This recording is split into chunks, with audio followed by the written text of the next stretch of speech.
a Saturday night. I was pretty gaming with some friends at my apartment before going out to a bar in town. One of my friends called me over, and we were all pretty drunk, laughing and being loud, with typical drunken banter. We got to the bar, and no mind that night. Surprisingly, at some point in the night, I asked for a girl's number who I'd been talking to, and I went into my pocket to get my phone. I realized I didn't have it on me. I checked all my pockets and confirmed this.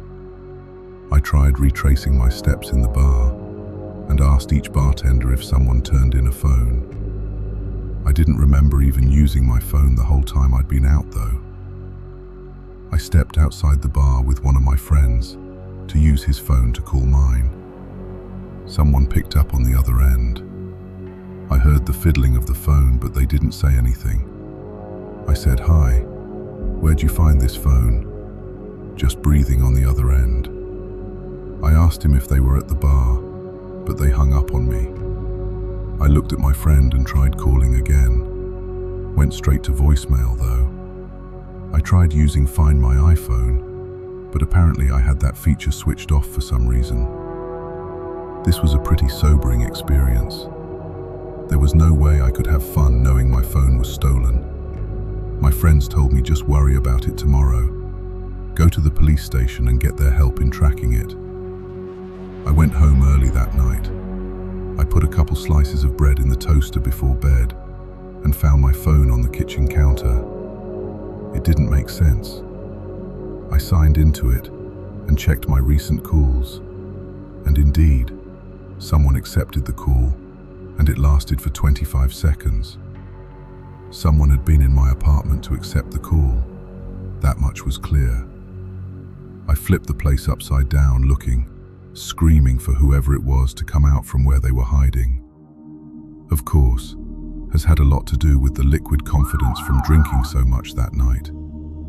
I finally called the cops, but considering there was no real proof of any forced entry and places to hide are basically non-existent in this apartment, they couldn't do anything besides a police report.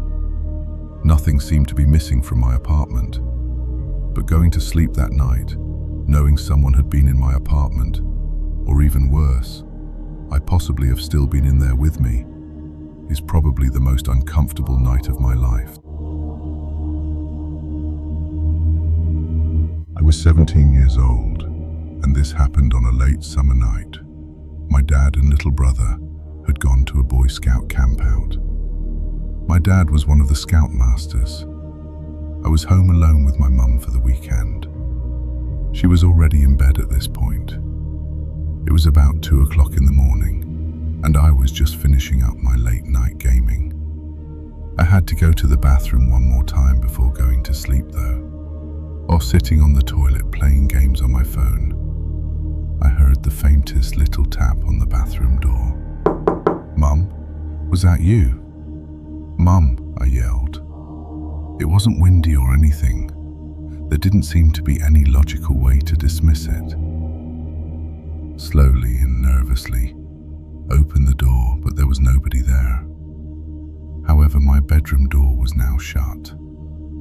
I was certain I hadn't shut it. I went over to my mum's room and told her that I thought somebody was in my room. She didn't take me seriously. It told me that she didn't know what to tell me.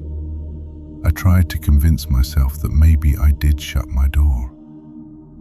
I opened my door, feeling extremely freaked out. And when I snuck a peek into the room, I felt like my heart exploded inside of my chest. I could see a hand sticking out from behind the dresser in the corner of my room. Somebody was hiding there. I ran to my mum's room and locked the door behind me. After quietly freaking out, telling her there's a man in the house, she finally believed me and went straight to my phone to call the cops. I put my ear up against the door to try and hear anything going on outside. I eventually heard the man's footsteps come out from my room and slowly come closer to my mum's room until making it right outside the door and stopping. I could see the outlines of his shoes through the bottom crack of the door. He tried the doorknob, but thankfully it had a lock. It seemed a lock was enough to persuade him to give up, because I heard him stomp down the stairs and out the front door.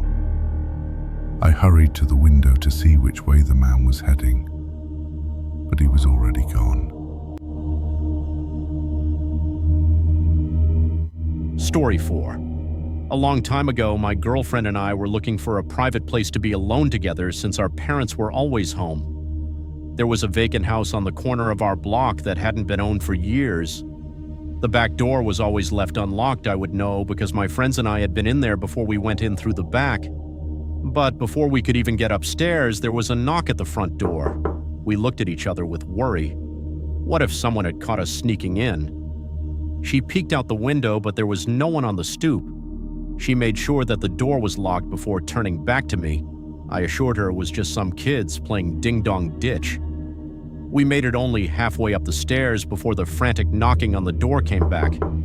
She checked the window again. The porch was still empty. She opened the door. This time I still couldn't see anyone. I wanted to look tough to impress her, so I stepped outside and yelled at the pranksters to try it again. I shut the door and waited behind it, hands on the doorknob ready to throw the door open. I just waited there for at least a minute. I was about to just forget about it when I heard the blood-curdling scream of my girlfriend.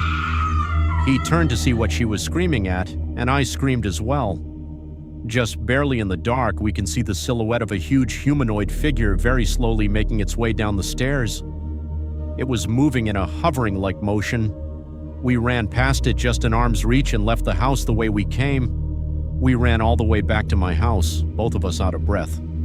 We know it couldn't have been an old person. It had to be at least 7 feet tall. Nobody was supposed to be living in that house. Though I even asked a friend living across the street from the house, and he said it had been vacant for years. The ghostly way the figure moved made it all the more disturbing. We both agreed to keep quiet about this story. I still occasionally have a nightmare or bad thoughts about that night. You